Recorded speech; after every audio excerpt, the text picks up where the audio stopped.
The Deluxe Edition Network, also known as The Den, is an incredible podcast network that offers a wide variety of entertaining and informative podcasts. With a lineup of shows covering various topics, such as interviews with a wide variety of guests, history, music, relationships, true crime, and so much more. The Den provides content that caters to a diverse range of interests.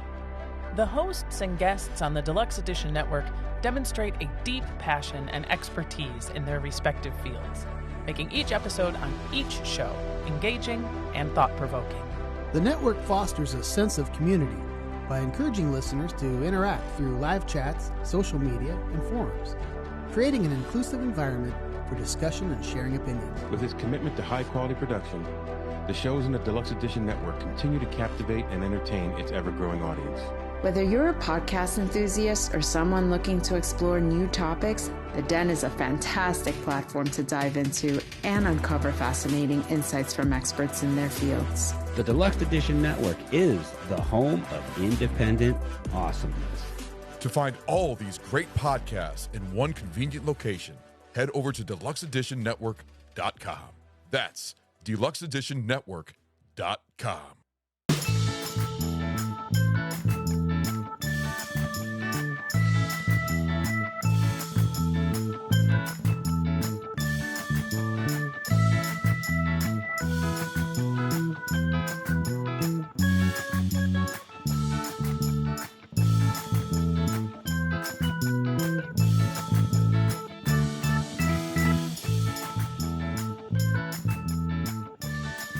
Hello, it's the Milf and Me podcast. I'm your host, Antonio, with a very special guest host today. I've got my friend and fellow podcaster, Kay, of the Fuck My Work Life podcast on the show, filling in for Diana. Kay, I'm so happy to have you on the show finally. This is exciting. How are you doing? I'm good. Thank you so much for having me on. I'm excited. Your podcast, Fuck My Work Life, was one of the first podcasts that I connected with my other show, The Cultworthy. And we're kind of like in a little creative network environment that, you know, we support each other. And I think we've all learned different things from each other over the last couple of years. And I got to tell you that your podcast with your husband, Jay, is one of the main inspirations for what Diana and I do here. You know, the bad dating stories instead of bad work life stories. Yeah. And I'm going to go ahead and let you describe what your podcast is because you can do it better than me. But I was going to tell you that if it wasn't for you and the Wilsons, I don't think I would have ever put this concept together with Diana because I just didn't see how it was done correctly with two people, man, woman. I mean, we're not married, but we may as well be sometimes, and make it work and make it engaging and make it fun. So how about you tell us a little bit about Fuck My Work Life? Okay. So, I mean, the topic of this podcast, you would think Fuck My Work Life would have a different meaning. It's not about, fucking at work. I mean, I guess it could be if someone sends in a story like that, but it's basically like we thought it would be more of a place for people that just really wanted to rant about their workday, maybe kind of role play like this is something I really want to tell my boss and just get it off your chest. But it kind of morphed into this, people just sending us these weird random stories of things that happened to them while on the job. So we've had a huge variety of stories come in from, people shitting their pants to get out of work, which you shared with us. And, some office romance type stories, just really weird encounters with bosses and customers and the whole range. And it's just been a lot of fun to hear people's stories. And we share a little bit about kind of our work day that we don't say what we do or because, we want to keep our jobs. So yeah. And anonymity. Yeah. Something that Diana and I threw out the window a long time ago. Yeah. I think we've both probably said too much to certain people. And for me, I don't care. Like, it's just, I don't really talk about my work life so much. But going into the topic that we're going to talk about later today, it's something that Diana definitely had reservations about because a lot of the dating stories that she brought to the show and a lot of interesting characters that she's dated have come from previous employers and work life situations. And even though she found herself far removed from these people for years, yeah, some of them come out of the woodwork and it's like, how dare you tell that story? She's like, I didn't Yeah. say where it was. I didn't say who it was. But they're like, yeah, but enough people know that they're going to know it's me. I mean, if they already know, they already know, right? That's what I said, So, right? It's like, you know what you did. yeah. So, we are going to be talking about work life romance disasters or just work life romances in general because they don't always end up in disasters. I think that's where we have to start this is that you and your partner met at work, right? Yeah. Yeah. So actually, I've been married twice and I met both of my husbands at work at the same workplace. So my family calls my work my eHarmony.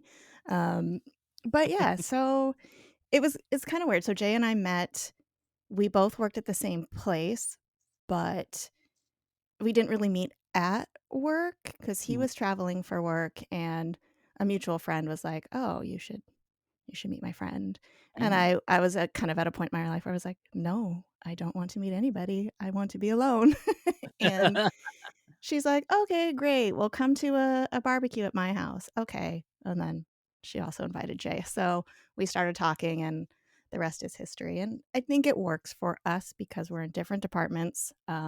We don't work directly with each other. We hardly see Right. each other throughout the day. So it's not like awkward or if something went wrong, we could avoid each other, type of thing. But it doesn't always happen that way. It doesn't. And I like to consider myself a proponent of, practice what you preach mentality. Not all of us are that way. A lot of us will tell people what we think is the right thing to do and we'll offer our advice. But Hmm. in reality, we are the last fucking person that we should be giving advice because we made so many mistakes. I can tell you right now that my longest standing relationships were all relationships that started in the workplace. And that Yeah. doesn't mean that they were the best relationships. It just meant they lasted the longest, right? Yeah. Um, and I've spent almost 20 years in the restaurant industry. So that's even worse if you find your person in the restaurant industry. Yeah. That's an intense industry, but it brings like you already have something in common, right? You've got this huge thing in common already, and I think that's why it tends to happen a lot. You can relate to each other in a way that maybe someone you meet online or in a bar, you can't relate to each other on that level.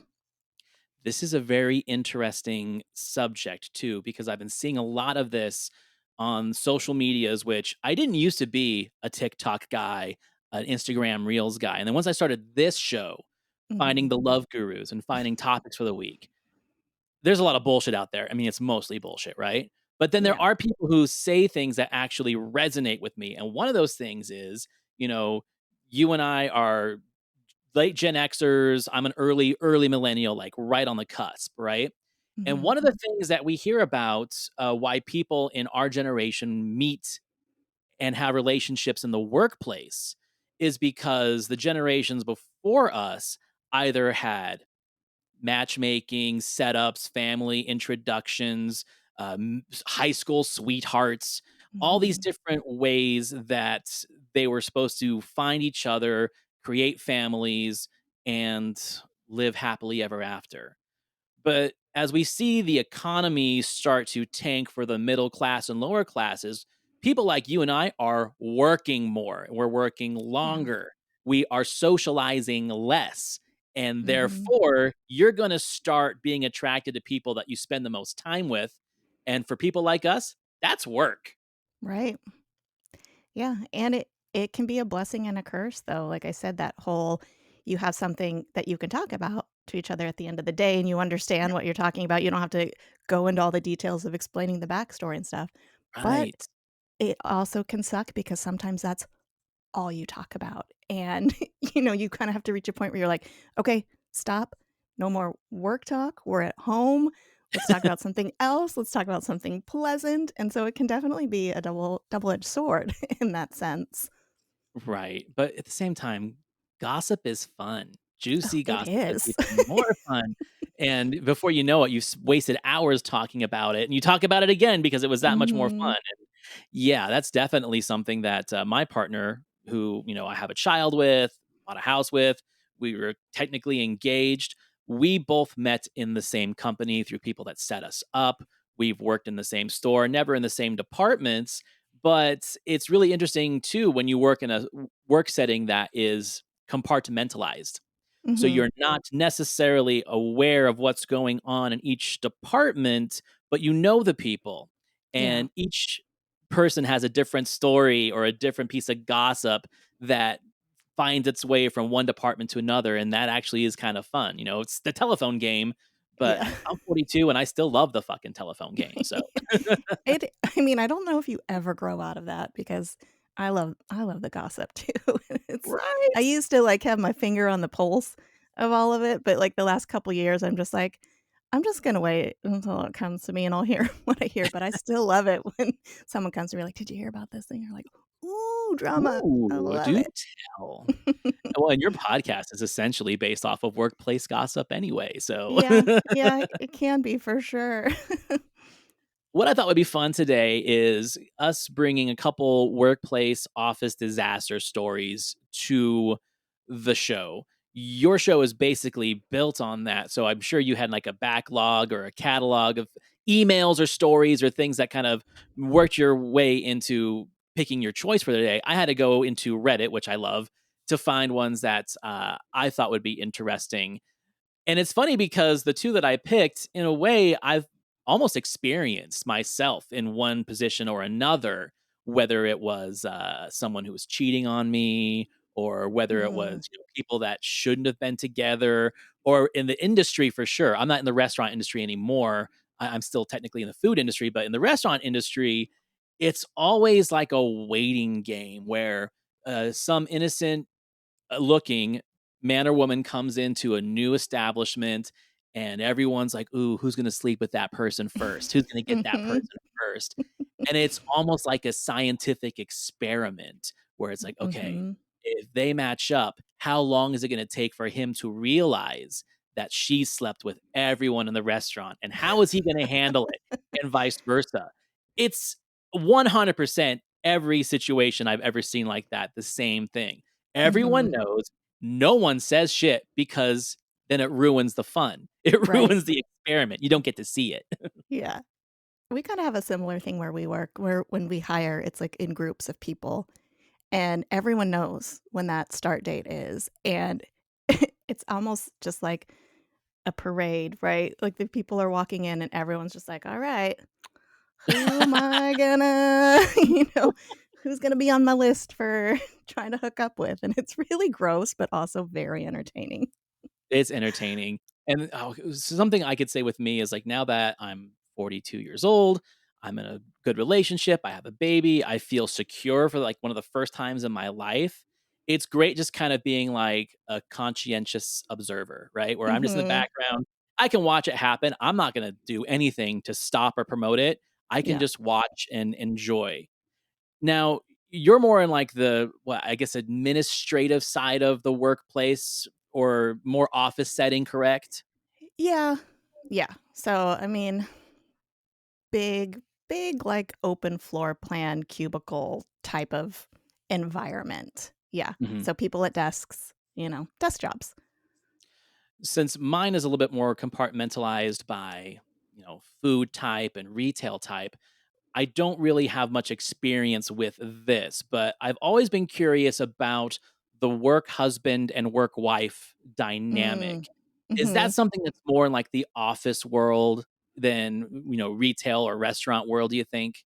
I think so, because I think when you're in an office environment, depending on what you do, of course, th you can have a lot of downtime or, the breaks where you sit with someone or you're chatting with someone all day. Whereas I feel like the restaurant business, you're kind of like always on your feet, you're always moving, you're always doing things. You don't really have the time to just kind of like sit down and talk. Like Jay has a work wife and we make fun of it because, they have lunch together every day and she's also a good friend of mine, but it's just funny that it's like she's become the work wife because they sit there and they complain on their lunch break and eat lunch together every day. And it's funny to me because, his actual wife works there too, but we don't have lunch together, and it's funny to me but I think this concept happens a lot. You see people that you're like, that they're coupled up or married outside of work, but they form these bonds, and it usually tends to be like a male-female bond. And I don't know if they're just seeking out that connection while at work, what they're not when they're not at home, or it's a comfortable feeling. But yeah, you see it a lot.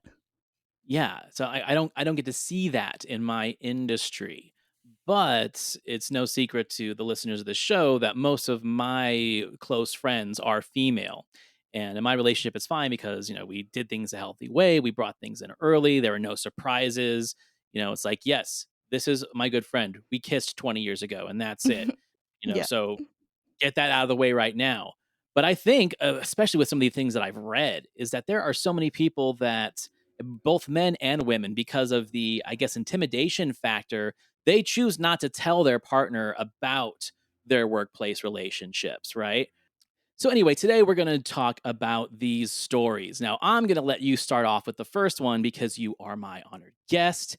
What have you got for us? Okay. So shockingly, we don't have a lot of workplace romance stories that get sent to us. We did an episode really early on when we started the podcast on it, and I read through those stories. I'm like, I don't like those so much anymore. So I found some online. This is from refinery29.com, but I thought this was a good one. So out of the gate, this already isn't starting off well. He was my boss at my first job out of college. So, somebody very young Mm-hmm. dating the boss. Mm-hmm. And I admired and respected him, but I also thought of him as a very good friend. Nope, that's never No, good in a that's boss. how you always get in trouble. Yeah. That's probably how everyone at the company thought of him. Some of his advances were sketchy, some were kind of romantic, but overall he was very persistent, and eventually I threw caution to the wind and we started to quietly date. There are just so many red flags. It's just Yeah. predator, predator, predator. But after a while, he told me I wasn't the only one in the office that he was dating. I assumed the other girl found out about me and forced him to come clean. I was completely shocked, just flabbergasted. I had no idea there was anything between them. I felt really hurt and betrayed, angry, disgusted, and also ashamed that I was in a scenario I never would have thought to be in. Life is too short to work for an asshole. Oh, honey, you've got a long road ahead of you. Yeah, you're fresh out of college. Just wait.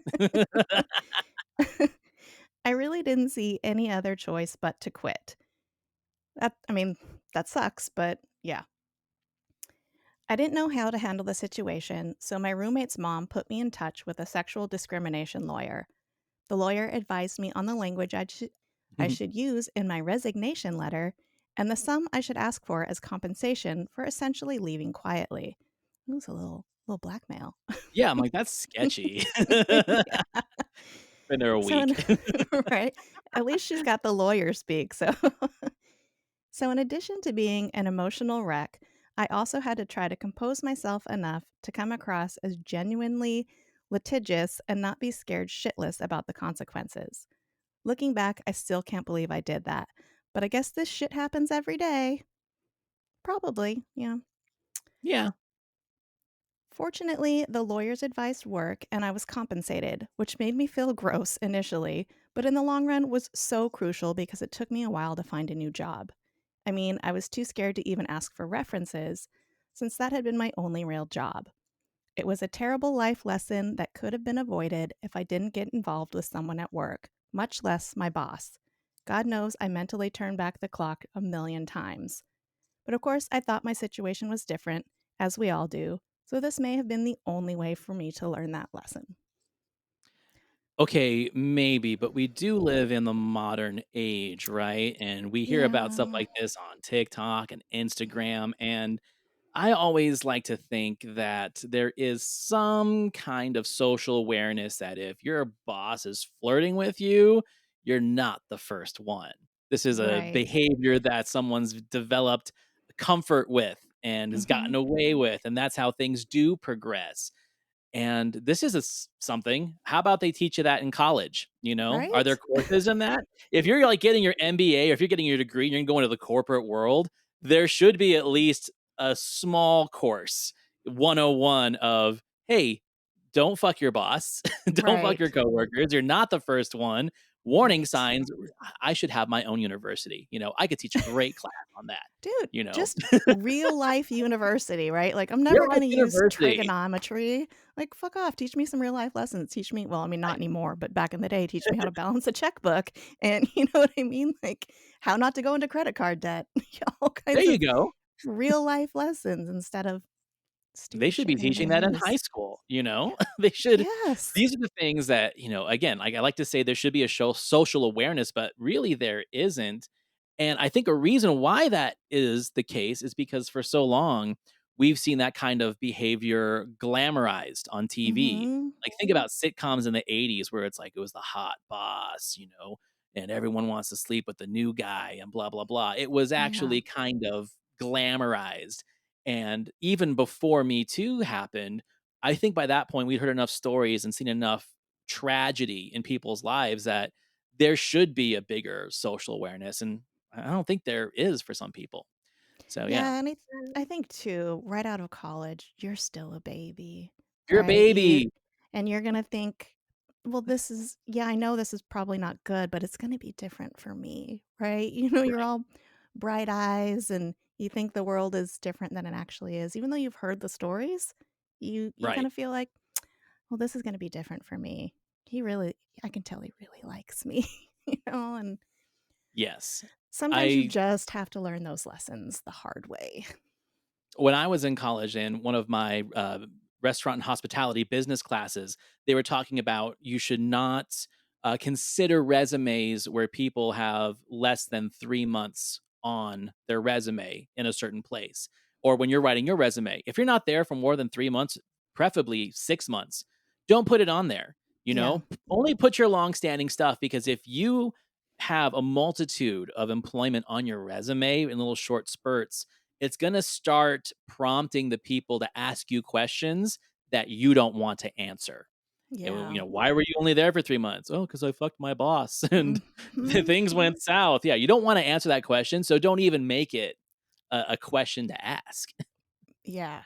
That's I mean, I used to do, interviews at my work and seeing some of the resumes that came through, you're just like, 2 months here, 2 months here, 2 months here, and 2 months there, 2 months there, what 2 months there. what what's happening here? Right? That's a podcast right there. Yeah. Yeah. Resumes of why were you only there for 2 months? Tell me your story. Mhm. All right, mine that I'm gonna go into is the tell of the telltale hands. I love this Okay. one because I feel like this has happened to pretty much anybody who's ever worked in the restaurant industry. So, I am a waiter. I'm female, but we're all called waiters in a hipster restaurant in New York City. We wear white blouses, black skirts, black hose, and small black aprons. One of the other girls had a thing for one of the pastry chefs. She was like a frenzied Halley's Comet. Somehow her orbit took her into one of the pantries every time a certain chef worked. The problem is, she was currently dating one of the other servers. So one day she comes out of the pantry. We all turn to look to find that she has two perfectly shaped white flower handprints on her ass. We started to track her around the store, but the owner got to her first. He confronted her about the relationship between the server and the chef. Needless to say, none of them work there anymore. Too Ooh. bad there were white handprints on her blouse, too. So, yeah, in the restaurant industry, the walk in and the dry storage, like the most Mhm. private areas of the restaurant, I can't tell you how many countless hookups I've walked into between Oh, yeah. server staff, between the chef or a GM. Like it is real debauchery in most restaurants, even like the big corporate ones, sometimes Mhm. even more in the big corporate ones. And one of the things that I always liked too is there really is no hierarchy or social dynamic in the restaurant industry when it comes to who's going to fuck who, right? Like Mhm. I've seen general managers who make like 100K a year getting nailed by the dishwasher in dry storage. Like the hierarchy all crumbles. It's a really interesting thing. I think it's one of the last places of employment where that kind of hierarchy doesn't matter. No one's trying to climb a corporate ladder. No one's trying to sleep their way to the top. It's like, hey, we've been here for 10 hours. You want to go to the dry storage, Wow. I flower wonder handprints, why that is. definitely. That's amazing. I don't know. I think you have to have a certain level of insanity to work in the industry long term. Mhm. I think, and I'm not shitting on my own, you know, people who I worked with or went to school with. I'm not trying to shit on this industry. I'm just saying that this is kind of why the industry is the way it is. I think when it comes to like being a server or sometimes even a line cook or a busboy or a dishwasher, those are supposed to be like transitional roles, right? Like Yeah. you're doing this while you're going to school to learn to do something else. But we see a lot of man boys and a lot of women who just get used to that lifestyle because you can go work for 4 or 5 hours in a night, make a few $100 and then just go blow it all at the bar afterwards. And that Yeah. lifestyle is perpetual. That becomes your Mhm. social circle and blah blah blah. And I would like to think that now in this new kind of social environment that we live in, that that might have changed a little bit and that people are more aware and maybe have a little bit more self love and want more fulfillment than that. But at the end of the day, I still connect with my old restaurant buddies. I'm like, no, it's like you're 45 years old and you're doing the same shit you were doing when we were 22, you know? Yeah. It's a totally different lifestyle. I'm like, when I was younger, that sounds like fun, working a That few was fun, hours, but at some point you gotta grow up and grow out of that right? Especially because with then you're rent the way it is yeah. now Yeah. But then and you're people also trying your to get a social rib tipping. Yeah. and your social circle. Oh my god, I can't talk this morning. Social circle is a much younger crowd than you. So that can end up Oh, being a that's little true. problematic too. Yeah, there really is something kinda sad about, like, the older servers that are trying to party with the younger ones. We still accept Mhm. them, but there is that little bit of, "Dude, what you doing, huh?" Yeah. So, Yeah, it's like that show alright, what's the Party next one Down. you got? So I once made out with a much senior coworker after a drunken happy hour when I was 23 or 24. He ignored me for the next 3 days after the incident, and I learned that right after we made out, he had ended his relationship of 4 years. I was confused and sort of stunned that he may have broken up with his live in girlfriend because of me. We dated secretly for a few months after that. It was strange and strained. Eventually, everyone found out, and it was awkward with our coworkers. Then things got really uncomfortable. Regrettably, I think it painted me in a certain light to the executive level staff. He ended up leaving the company and shutting down his entire division in the wake. I stayed on for a few more years, but that relationship has always followed me. Uh, yeah. That's a thing too. It's like if you're gonna be sleeping around with the higher ups, that's gonna get around, and then It's now gonna you've get got that around. reputation, like Diana worked at this one place, very, let's say, ambitious workforce. It was, so admin with a lot of sales reps. And sales reps by nature are very go get 'em territorial dudes to begin with. It has to Mhm. be in your nature to be somewhat predatory to be a good sales rep, right? And Mhm. that was the problem when you've got very attractive people in a building with very ambitious and territorial people, because we already talked about, oh, who's going to sleep with who first. Well, the second you like get two or three people into your circle, then you've created like a lot of unbalance amongst the alpha dudes. They're like, Yeah. ah, how dare you? That's mine. That's mine. That's mine. And she saw sales reps leaves. She saw sales reps get fired over people fighting over the same girl or guy, even. Like it happens in both ways.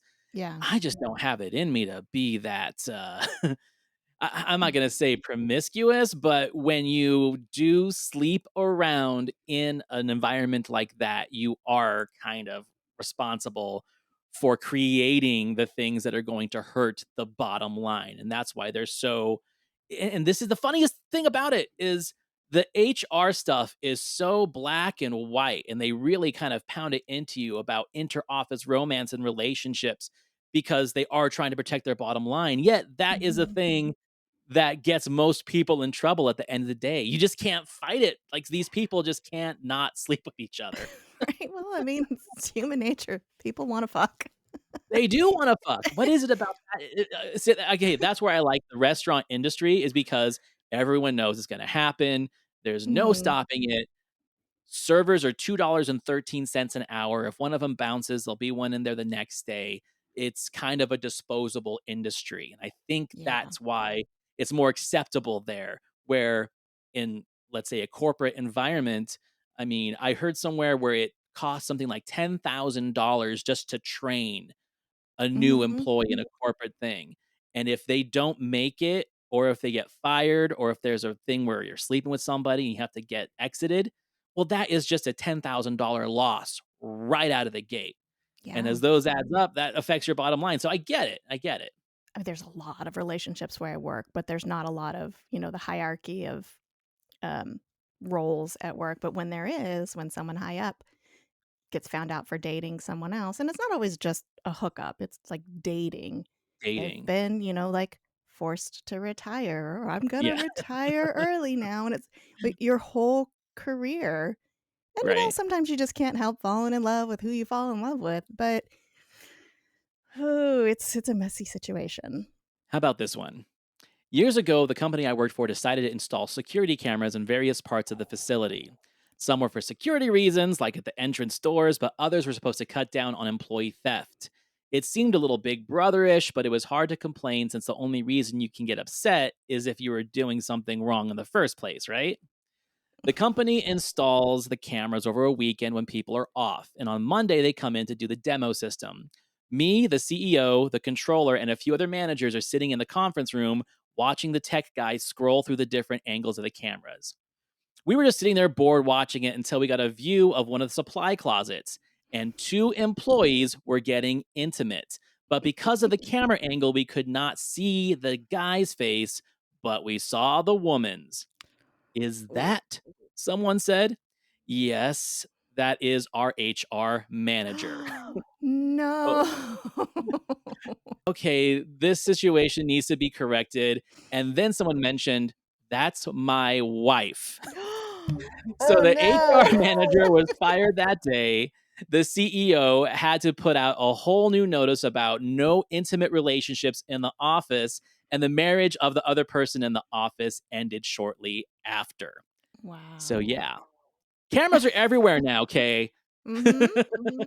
Even in Yeah. restaurants, even in fast food places, there's cameras everywhere. There's cameras outside the bathroom, so someone's watching. Mhm.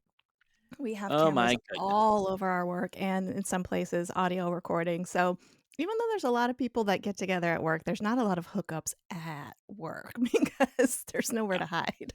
There's nowhere to hide at my work either. And they're a little bit sneaky too, because they did install cameras in the most interesting places over the last couple years where they said, yeah, it's for employee theft.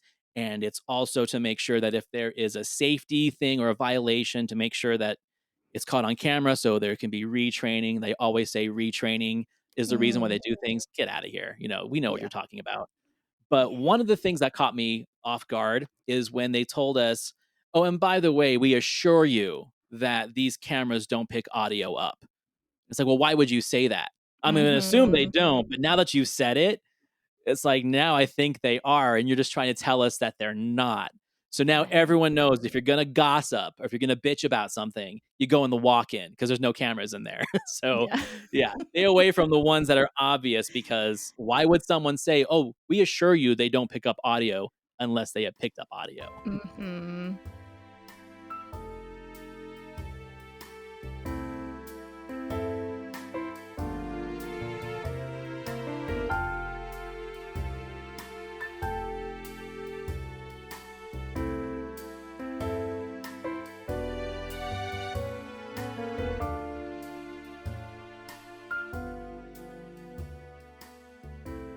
Most of you have gone on a date with a guy who was super nice. And if you rewarded that behavior, then the world would be full of nice men. You went home and you told your roommate about how you had a nice date and he was kind of fun, and then you went to go f your toxic ex. If you really wanted men to change, you could change all of it by not rewarding the behavior that you don't like. If you wanted men to be nice, all you had to do would be to only nice men, and the entire world would change. The reason why men are the way they are, the reason they are competitive, the reason they are assertive, the reason they go to the gym all the fucking time is because those are the behaviors that you reward.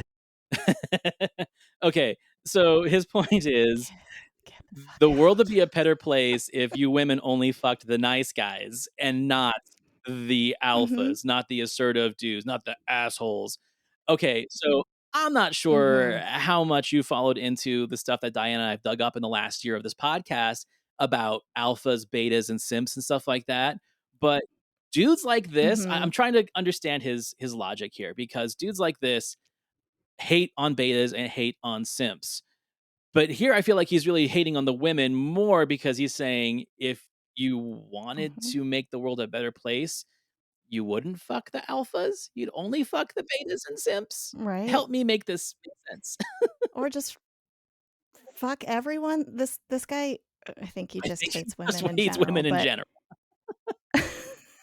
he just but so it's our Right. fault that dudes are assholes? Like, get the fuck out of here. Like, take responsibility for your own goddamn actions. Right. Like, First the of all. lack of accountability in any of these guys just makes me laugh so hard. And this is one of the things that I'm a proponent of, right? Um, don't go after the woman that doesn't want you, right? I think that Right. one of the things that builds these platforms is that it's trying to teach guys who maybe don't have a lot of confidence or are insecure about their body or about their personality or their financial status. It's trying to coach them to think that they deserve more.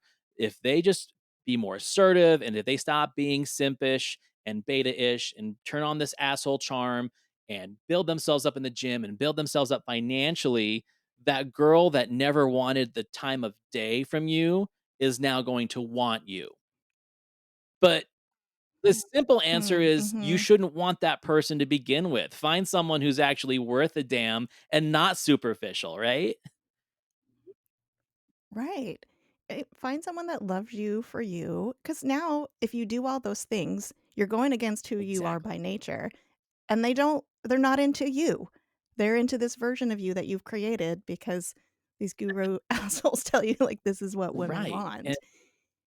And on another level, he's also insulting men, saying that they can just be trained right, like right, dogs, right. right? Like, This is the part too that makes me laugh is that lifestyle that he was promoting, for those of you that saw the video, he is a guy who goes to the gym a lot. He's a guy that probably spends most of his free time hustling and making that dollar. That's a hard life hmm to sustain, and as you get older, yeah. staying fit becomes just a major fucking obstacle. There was a point where I think it was like I hmm hit 37 or 38. I came to the realization is like I don't want to stay fit anymore. My energy is going to be spent staying alive. you know, it's like Right. okay, yeah. I don't care about this Just six being pack happy. anymore. I don't care about that shit. How's my blood pressure? right. How's my psoriatic arthritis? How hmm does it feel in the morning when I walk down the Right. stairs? That's become my priority. And I think there are dudes like me in my age range, who feel like they've missed a window, and now they're discovering gurus like this on social hmm media, and it's speaking to them. They're like, "Yeah, yeah, it's not too late. I can do it." hmm I'm like, "Bro, it's too late." Like, look at yourself, look at your life, Yeah. look at the inflation right now. Is $100 a month at the gym really a good financial decision right now? Like, what car are you driving? What's your rent? What's it gonna be next hmm year? That's the kinda shit that I'd be worrying about. Yeah, and like going back to your point, why would you want to be with someone who only cared about what kind of car you drove or how big your muscles are? Like, how is that going to be any kind of good, deep Right. relationship with any sort of value? It's just you're just together so you look good together, And it's like, how is that It's sustainable? not sustainable. There is something really, and I think you probably know what I'm talking about. There is something so rewarding and safe feeling when you and your partner can just look like a pile of dog shit sitting on the couch, drinking Coors Light hmm and watching some fucking nonsense on Yep. TV and not worry about having to be somewhere at a certain time or what I'm going to wear tonight or what my makeup looks like. It's like, Mm-hmm. seriously, this is my pile of dog shit. I'm their pile of dog shit. And that just feels great. There's nothing to me more secure. Yeah.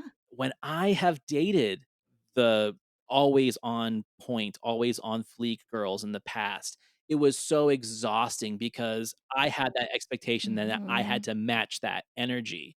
And that's just not me by nature. It's not, Yeah. Yeah, I want to look good and presentable. I don't want to look like dog shit outside, but I would rather just look like dog shit inside and not go outside and have to like live up to that Right, certain right. energy.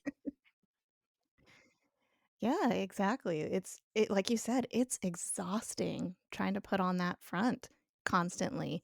And I feel like I was kind of that way when I was younger, right? Because I that's what I thought you had to do. You had to be pretty at all times. You had to wake up with fresh breath in your hairbrush and look adorable, because that's Right. what you see in like the TV shows and the movies. And it was just so freeing to get to an age and to be with a partner where you're just like, I'm a human being. I look like shit in the morning when I wake up. My breath It's stinks, just how it is. and Still you love still me. love me, and it's great. Yeah, and I think that's part of the fantasy that I think, both sexes deal with, is that the Mhm. fantasy is really only on the outside. I can't tell you how many, beautiful, beautiful women, I'm not saying that I've been with, but, like, let's say I've seen their house or I've seen their apartment or their room, and it's a fucking shit show.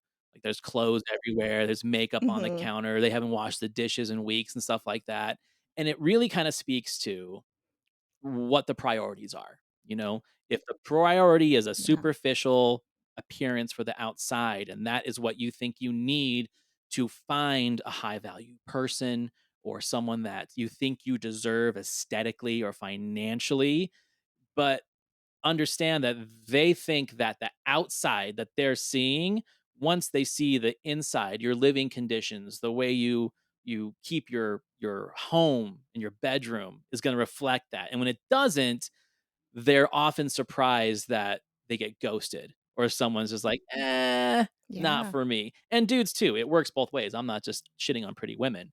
I one of my Yeah. friends who is just really, really good. I guess he's just got a magnetic personality for certain types of women, has never had an issue having a girlfriend or a side piece or whatever.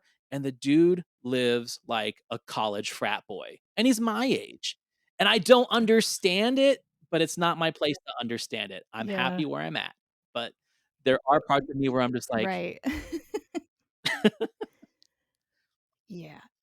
Like, that would be a huge turnoff for me personally, and for somebody, in their 40s to still be living like that, and depending on the right. situation, who knows?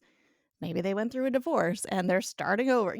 There's so many variables, but if, like, I walk into someone's place and it's a huge mess or it's just squalor or something, that's just such a huge turnoff. Because then you start to think about the future and, like, am I gonna Is be this the cleaning this up every expectation? day if this Is goes like, "Hey, somewhere? why haven't you picked up the shit that I left for you to pick up?" Yeah. Anyway, Mhm. this was a fun conversation. I really had a blast talking about those workplace stories, and I love your podcast, and I want more people to go and hear it. How about you drop your socials, let people know where they can find you and where they can send their work life stories, because that's probably the most fun, is that your content is people sending you workplace drama and workplace Mhm. stories, and it makes, I think, us all realize that no matter what job we're in or where we live in this country, we are in this kind of like brotherhood of bullshit when it comes to work life. Exactly. We are all the same when it comes to work, no matter what you do. So, yeah, well, thank you so much for having me on. Yeah. It's been a lot of fun. Um, we're on pretty much all the socials at FMWL Pod. Some we're more active on than others. Sorry, X. And then please, please, please send your workplace stories to fmwlpod@gmail.com. We also have a voicemail if you just prefer to talking to typing, and that's 310-818-3273. Absolutely. And I will put the links to that on the milfandmepod.com page so people can find it right there. And Kate, it was a pleasure. Thank you so much for joining me. And when Diana comes back, we should all get together and have another episode and talk about more workplace drama. That'd be so much fun. Thank Absolutely. you for having Everyone, me. we'll see you next week.